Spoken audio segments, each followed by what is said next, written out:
need us to write their floors? Okay, all right. Do I need to go back to the sign desk? Okay, all right. Take care.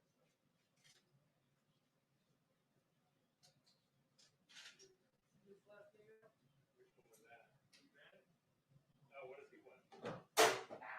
Behind the skin shop sign, White House address, Mar-a-Lago.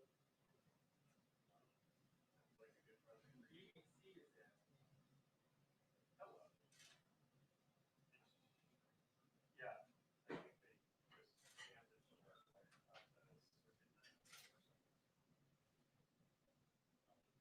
well, how would you see it? Oh, you don't get it. Okay. So, yeah.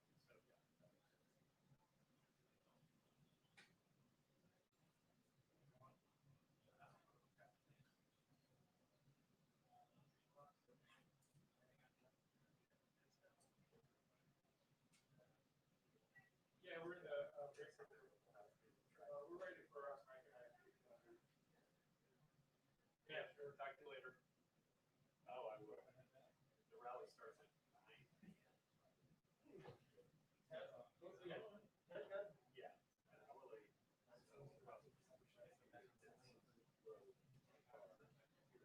Yeah. Let's see if you can get a nice.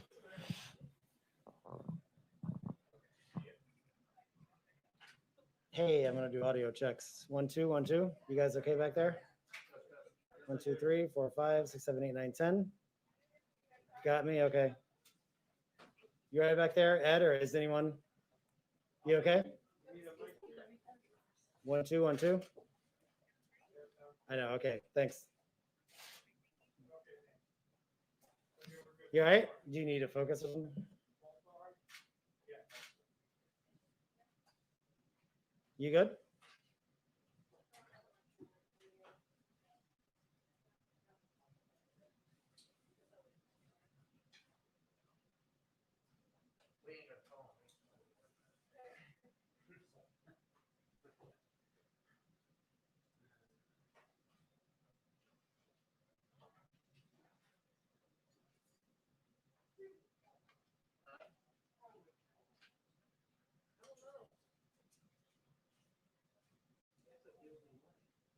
Hey, Brian? Yeah. Throw me down or up? I'll be doing it. I think I'll refer you up. You know, one is right. Is that way you can see the logo in the back? Where's Ali? Going to aim it, Ali? Okay. I just want to block the aisle. I just want to make sure I'm not blocking you. No, yeah, and I won't block. You put a picture of yourself up there? Yeah. You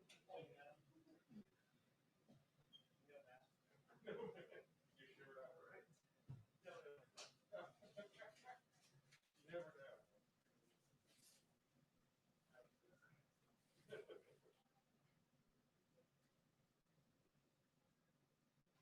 Okay. So that? Yeah.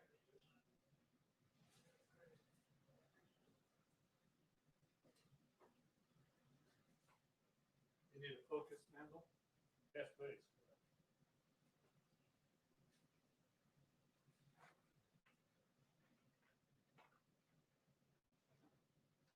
All right, thanks.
Really weird last night.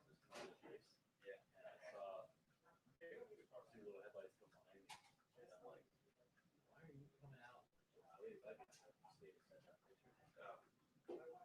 Airman just hesitated the whole way out. Really? Oh,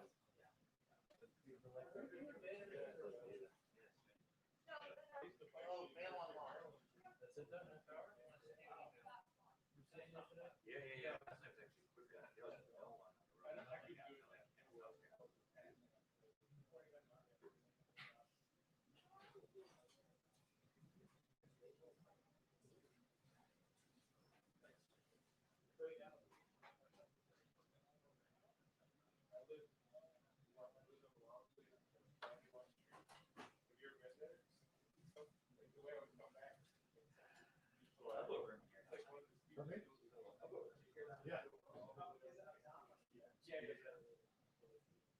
For this job. All the staff.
You come here sort of expecting us to have it on time.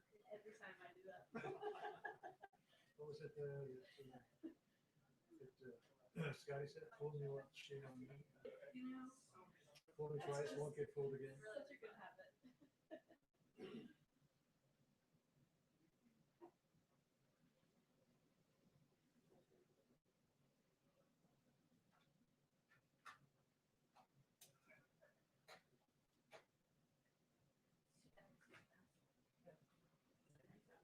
I was Business. gonna just have a block the aisle. I was gonna say over there.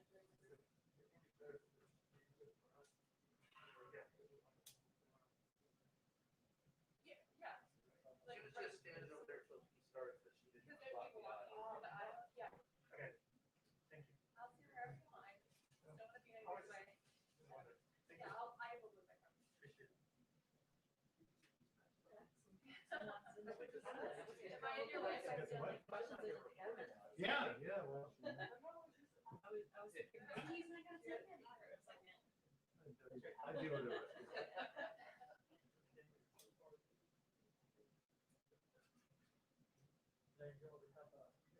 See, I don't like to engage in the shouting games. Chanel brings a chair. There, Steaks. the acoustics are different. Because I haven't learned. So it just catches attention and then wait for everybody to be quiet. No, she went to Iowa and filling in.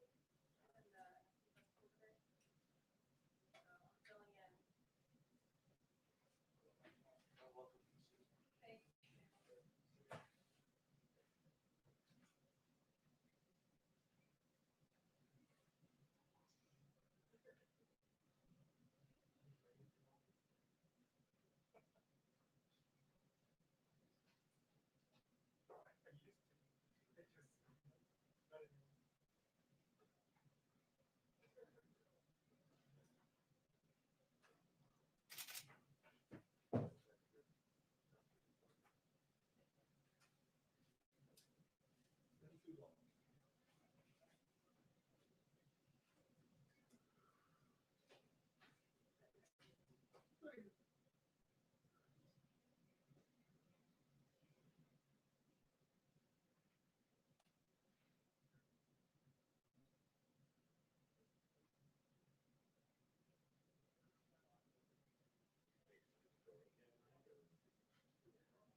You're gonna get warning, right? This is the warning. Bye. No warning.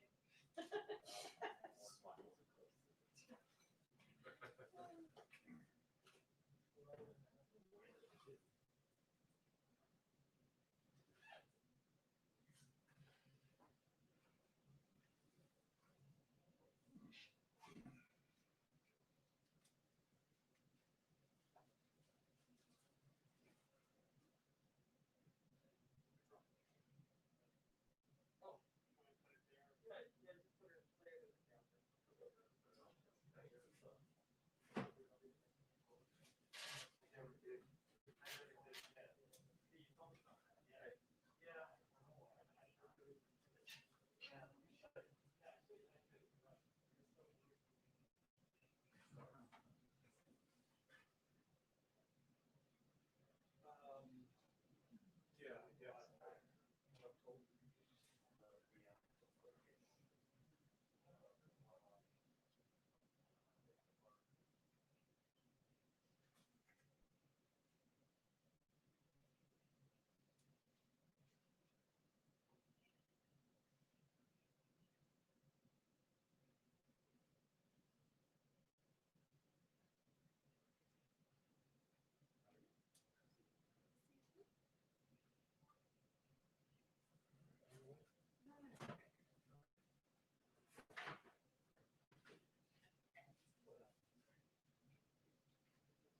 Sure.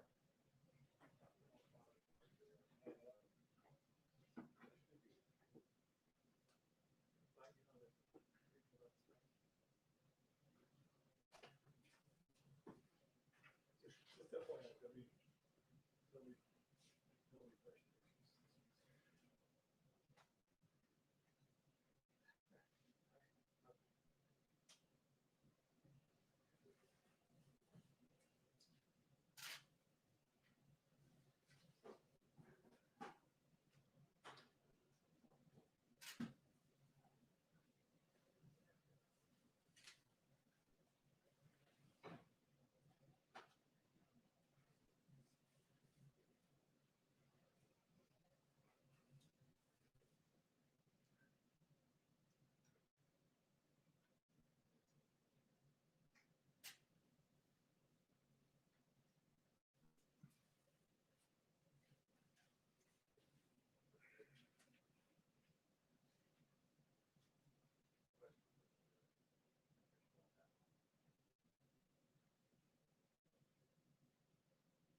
yes, sir.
Updates on time, or are we still 6? No updates.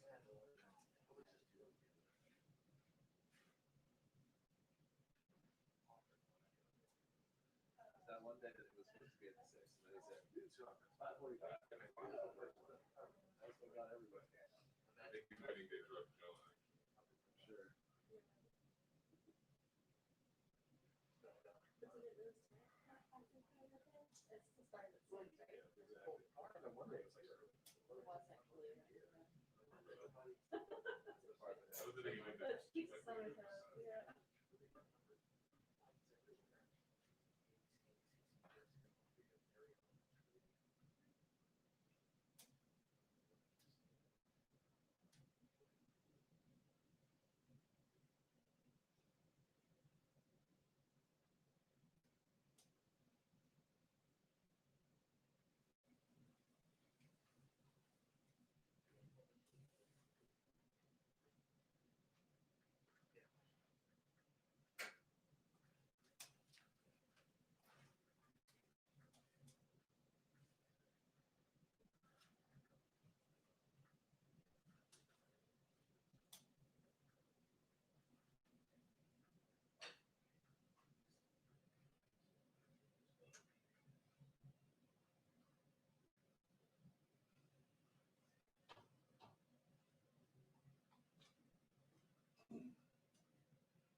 Frank, good evening to you. We're expecting the president in the next few minutes here. We are expecting him to comment on the charges in the Breonna Taylor case and the violence that we're seeing gripping the streets of Louisville. The president was asked about it earlier today in the cabinet room, but hadn't been briefed up enough on it to feel comfortable commenting on it. The president also expected to be asked this evening about his looming pick for the Supreme Court earlier today.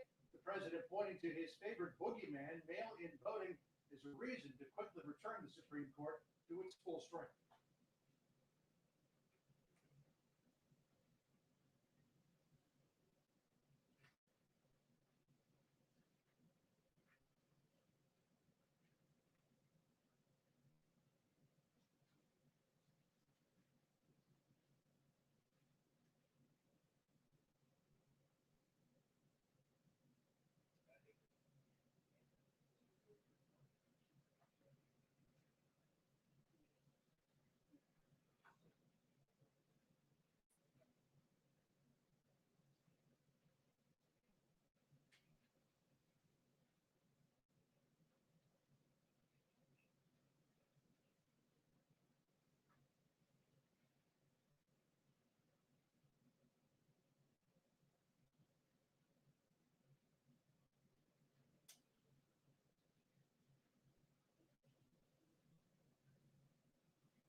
President Trump might get some more love from Hispanics if he were to nominate Barbara Lagoa from the 11th Circuit Court of Appeals to fill the seat vacated by Ruth Bader Ginsburg. But with only a year's worth of experience on the federal bench, there are concerns among some people that Lagoa's judicial record is a little thin. So for the moment, Brett, tonight, Amy Coney Barrett remains the front runner.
Thanks, Ruben.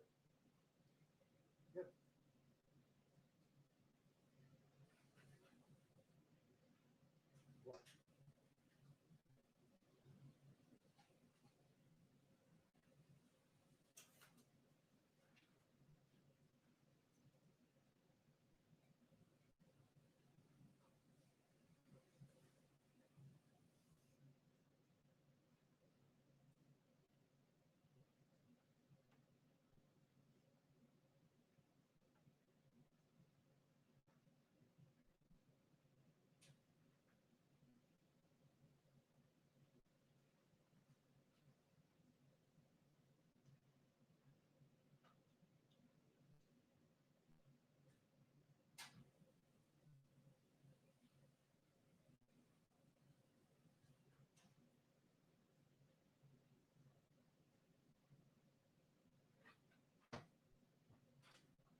Two-minute warning.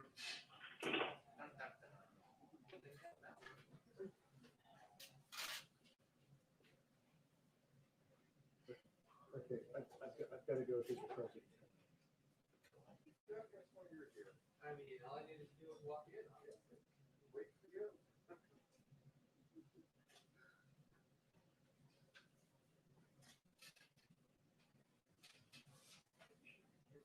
I know, quite right. How'd you time that so well, Jeff? I tell you what.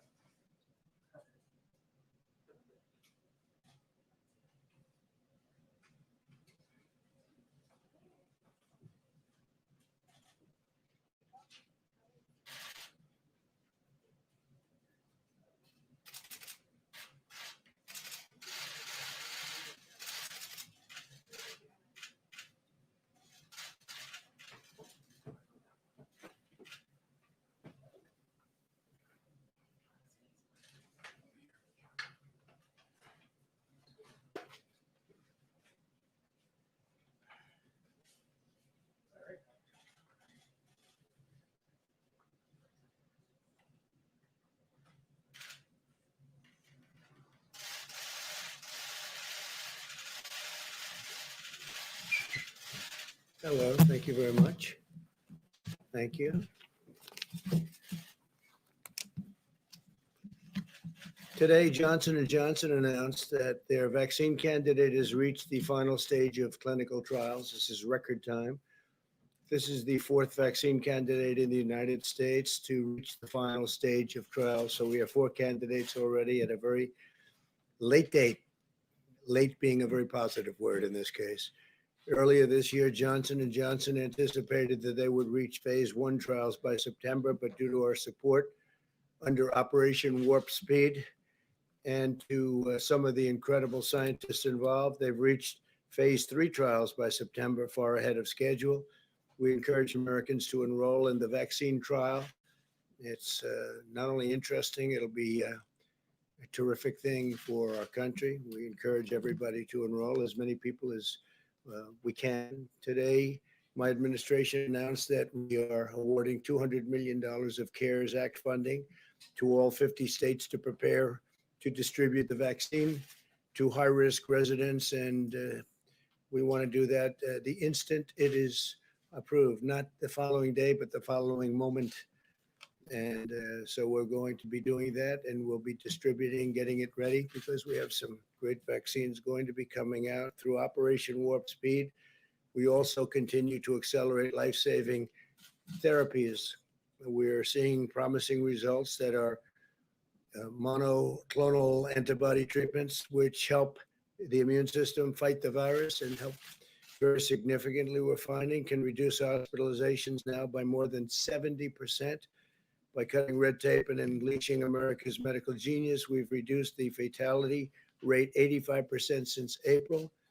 For individuals under 50, they have a 99.98% rate of survival from the China virus. That's a number that's been really increasing substantially with time.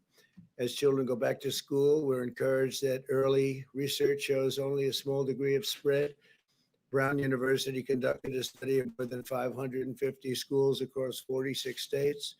and found that only 0.076% of students had confirmed cases of the virus. That's a tiny percentage. And only 0.15% of teachers had confirmed cases. Patients coming to the emergency room due to the virus is down to only 1.6% of all emergency room visits, the lowest since the pandemic began. 1.6% emergency room visits. As far as protecting the vulnerable is concerned, we provided over $21 billion to our nursing homes. And we are really focused on the nursing homes, everybody, including our governors. We have governors are working very closely with the task force and with the vice president and everybody involved. We've sent rapid testing devices to nearly 14,000 certified nursing homes in the country. This week, we're sending hundreds of thousands of additional rapid tests to nursing homes to ensure they can test staff regularly. And the staff now is being tested on a very, very powerful and on a regular basis, but very strongly at the highest level, and the best tests. We're encouraged that the number of Americans getting the flu vaccine is increasing by roughly 50% compared to last year. It's substantially up. The flu, when it's mixed with COVID or China virus, is going to be very interesting to see what happens, but that can drive numbers, and we just don't know what that will be yet, but you'll have flu numbers and you'll have some COVID numbers. I think we're rounding the turn very much. You see what's happening in Europe. However, they have a very big spike. Countries that we thought were doing well aren't doing well. They had some very big spikes, a very big surge. Months ago, we increased our nation's procurement of the flu vaccine by 66%. And we ask Americans to go get their annual flu shot as early as possible. It's possible, I would imagine, Scott, that the flu can get mixed up with the virus and people can think it's the virus when actually it's another flu season coming on. And I don't know. I hope they can keep them separate. Can they keep them separate? We hope so. I doubt they will. It's going to be a very interesting time. But we have a flu season coming up. We've had some flu seasons which are really massive over the years, over many years, and we have some that are much less so, but it's still significant. So I hope they can separate them because it's pretty close. In the past 4 months, we've created 10.6 million jobs. We cut unemployment rate nearly in half. The unemployment rate is cut nearly in half. Larry Kudlow is here. He'll be discussing that in a little while. Retail sales are up 121%. That's far above what we thought. Manufacturing is up 61%. That's also above our schedule, and our schedule is a heavy schedule. Automobile production is up sixfold. Home builders sentiment is at the highest level in history. That's an amazing statement, Larry, the highest level in history. That means people are thinking good thoughts. Home sales are at the highest level in nearly 15 years. Small business optimism is higher than any time under the last administration, substantially higher. Small business optimism higher than at any time over the last, more than the last administration. Today, I was proud to award 9 companies and organizations with the first ever Pledge to America's Workers Presidential Award. This award recognizes outstanding training programs that are giving Americans the skills to hone a trade and earn a great living. Great people. Over 400 companies have competed and committed to 16 million training opportunities for the American worker. And it's really been amazing. We've created the fastest economic recovery in American history. You're witnessing it. You're part of it. Our approach is pro-science. Biden's approach is anti-science. If you look, I don't think they know what their approach is, although a lot of it's copied from what we've done. Biden opposed the China travel ban and the Europe travel ban, and the strategy that they have is just never-ending lockdowns. We're not locking down. We're actually growing at a rate that we've never experienced before. But they're talking about if you have a question, just lock it down. We're not doing that. And you can't do that. Our plan will crush the virus. And actually, Biden's plan will crush America if you think about it. You can't lock down. Again, we're growing at levels that nobody's ever seen before. Our plan is unleashing a rapid recovery. Our opponent's plan would hurt America very badly, send us into a depression. And with all of that being said, we are going to be having a very exciting Saturday at 5 o'clock in the Rose Garden, where I'll be putting forth my nominee for Supreme Court Justice. And I think it will be a great nominee, brilliant nominee. As you know, it's a woman. We brought it down to 5 women. It's time for a woman to be chosen with everything that's happened and with Justice Ginsburg's passing. We are going to go sometime tomorrow morning, as I understand it, to pay our respects, and we'll be over there. And I guess they probably put that announcement out, but that'll be done tomorrow morning. The Vice President was there today. And so if you have any questions, we'll take a few questions.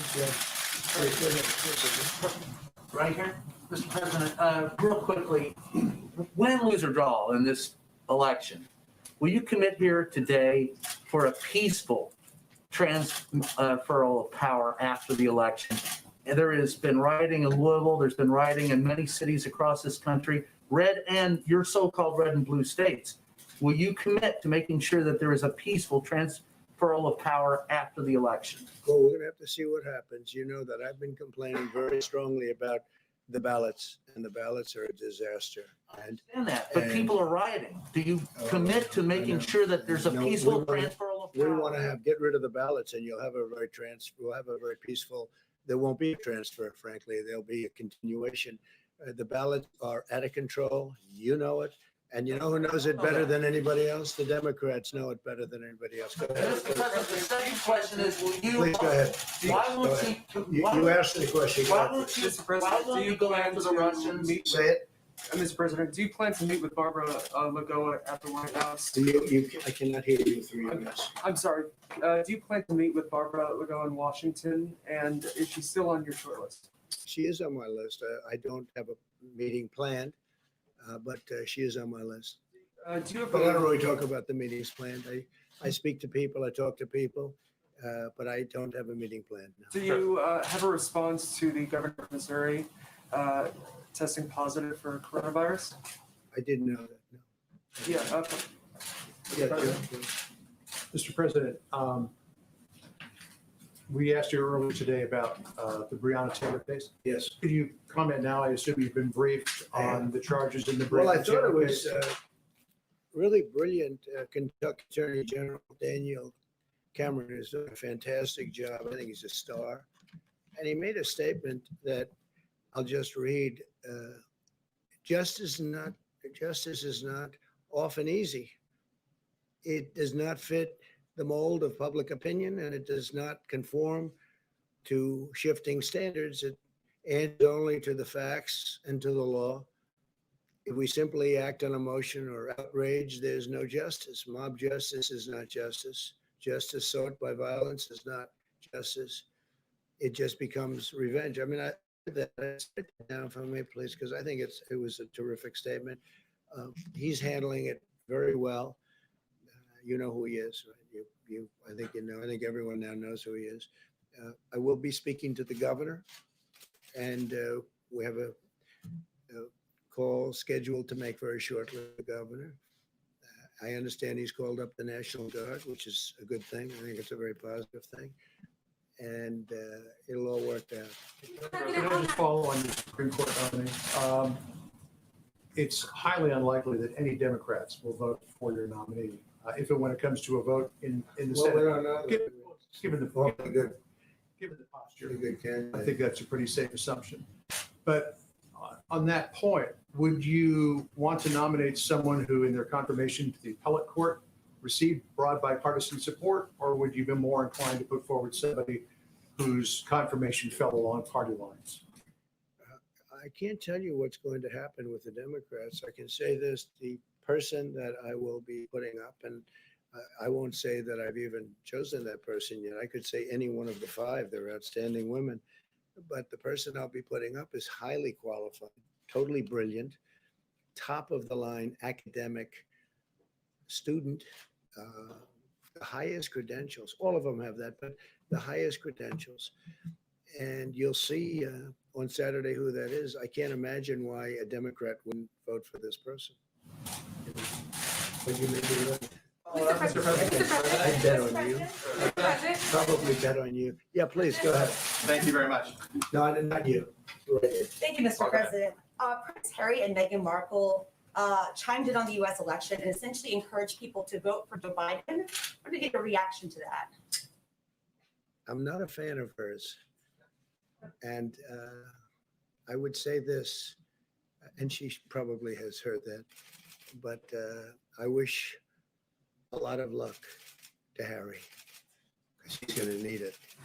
Mr. President, the FDA is reportedly considering stricter guidelines for the emergency authorization of a COVID vaccine. Are you okay with that? Well, I tell you what, we're looking at that. That has to be approved by the White House. We may or may not approve it. That sounds like a political move, because when you have Pfizer, Johnson & Johnson, Moderna, these great companies coming up with the vaccines, and they've done testing and everything else, I'm saying, why would they have to be, adding great length to the process? We want to have people not get sick. The vaccine is very important. It's the final step. I believe it's going to be the final step. And no, we're looking at that, but I think that was a political move more than anything else. On that, sir, it's designed to improve trust in the vaccine. Do you think that's not needed?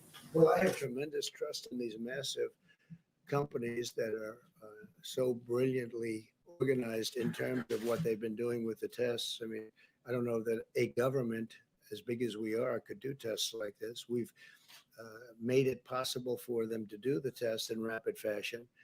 But when they come back and they say that we have something that works and absolutely works, and they're coming back with great numbers and statistics and tests and everything else that they have to come back with, I don't see any reason why it should be delayed further, because if they delay it a week or 2 weeks or 3 weeks, that's a lot of lives you're talking about.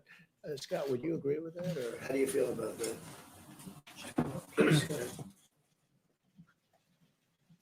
Yeah, thanks.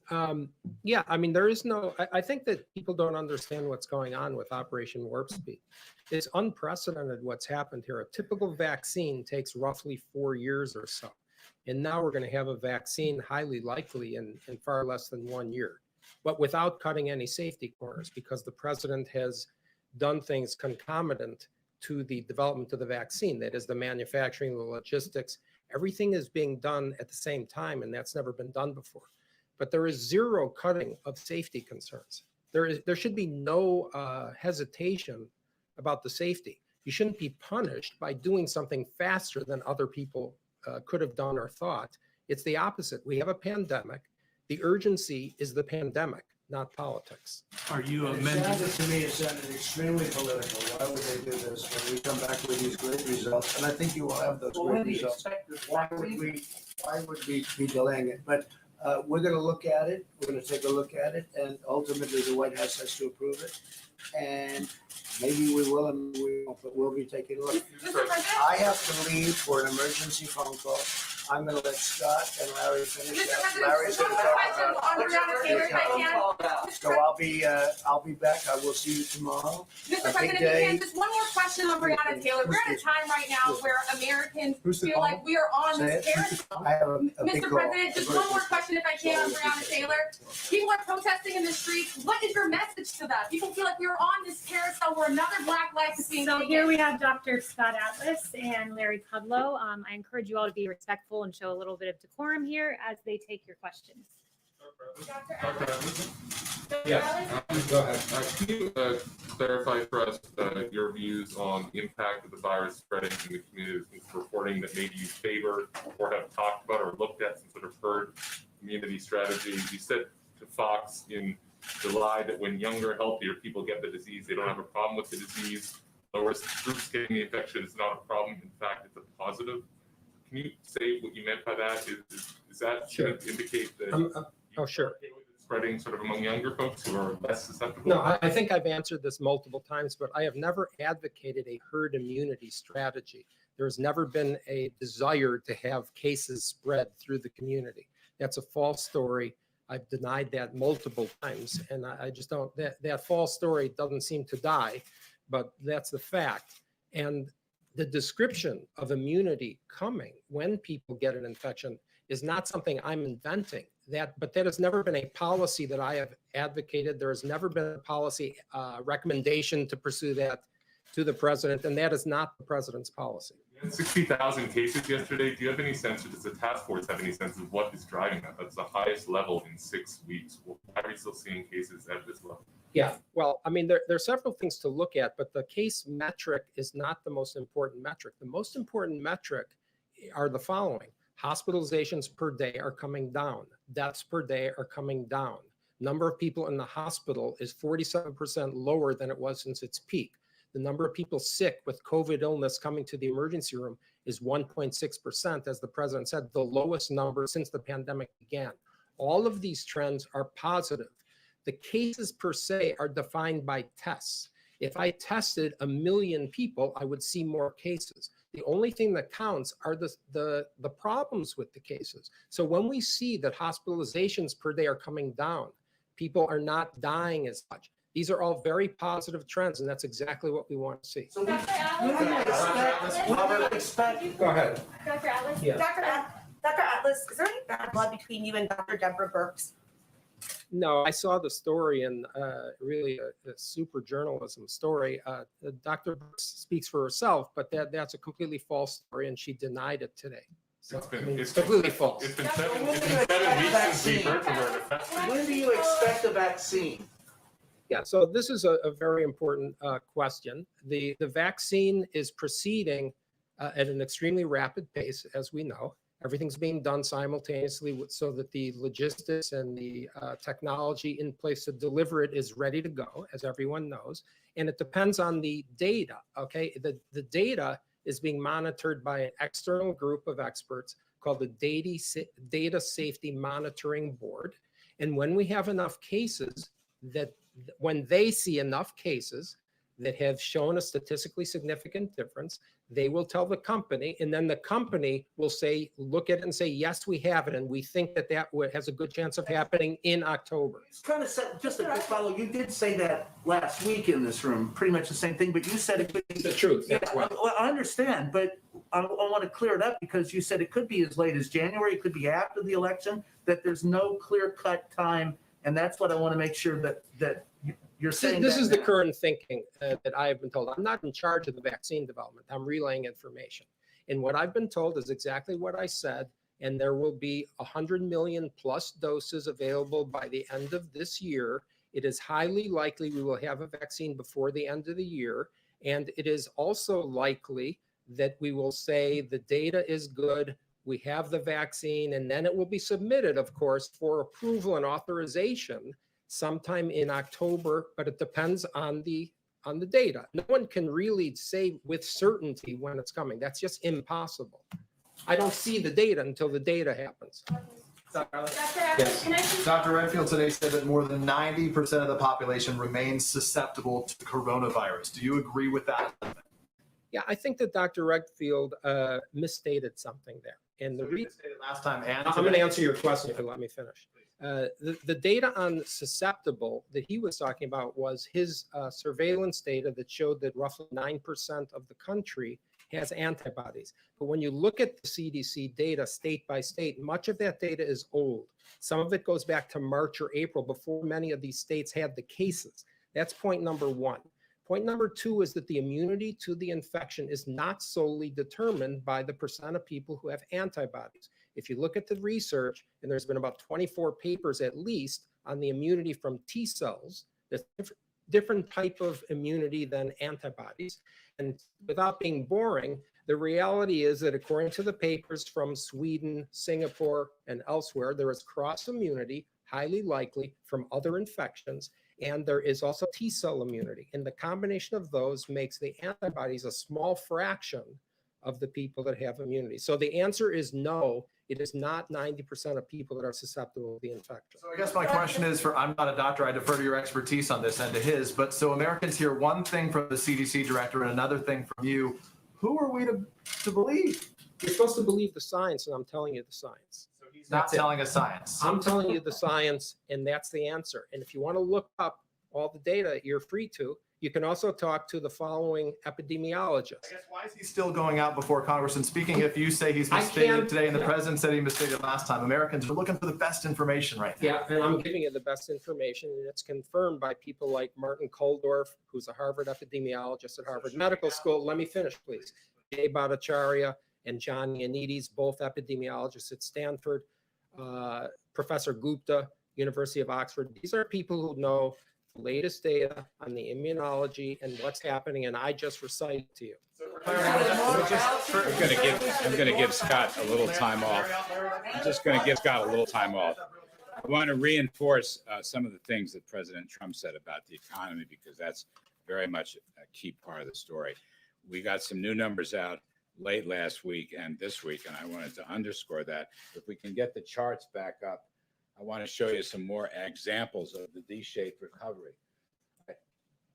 Actually, I can jump in here. This is from the Census Bureau report, change in the number of people living in poverty. During President Trump's first 3 years pre-pandemic, 6.6 million fewer people, 6.6 million fewer people were living in poverty. What's the number post-pandemic? And the What's the number post-pandemic?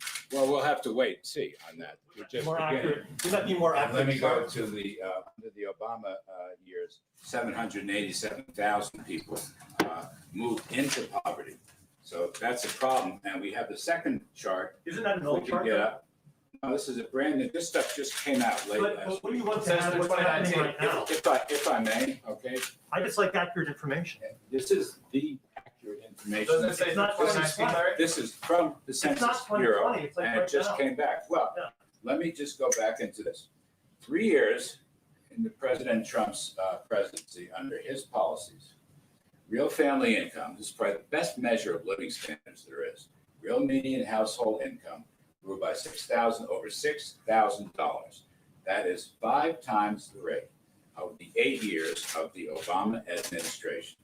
I hear people ask me legitimate questions. I respect that. But this is some kind of, has been a K-shaped recovery where only the wealthy did well and the bottom did not do well. In fact, this is the middle, real family income. And I will add to that, not only was this 5 times higher, but the biggest gains came in the lower income levels, significantly higher than the top 1% or the top 10%. Now, let me hit another chart, put this up, see where we're sort of doing this by field. Go ahead, more charts. There we go. Back to the V-shaped recovery. You've heard me speak about this. I just want to underscore. We got new production numbers this week. This is a V-shaped recovery in automobiles, a key sector of the economy. And we had additional numbers on housing that I'd like to show, confirming the V-shaped recovery. Housing. There we go. We're at an all-time high in home builders sentiment. All right, very important leading indicator. A clear V-shaped recovery, and if anything, it's strengthening. And finally, I think the last chart is on existing home sales. Here it is, their highest reading in 14 years. So I just want to say we have more work to do with respect to the recovery and return to economic health. We have more work to do. There is still hardship and there is still heartbreak. But the numbers coming Do you know how in, many Americans are living in poverty right now, the numbers, today? actually, that won't be that won't be reported. Answer I that can question. only wait until the Census Bureau. I don't know if you cover this beat. A number of Americans living in poverty right now. Do you happen to know that answer? No. You don't know. I that. will wait. You're an economic advisor and you Yes, don't know that. right. If you just stop nitpicking and let me explain to you. I don't want a These history lesson. numbers, I want to know what's happening. well, you today. should have a history lesson too. It would help you understand. But I'm going to say to you, these are Census Bureau numbers, the most accurate, comprehensive. They are not out yet. So I'm giving you the ones that were released late last week. They're the most up-to-date numbers.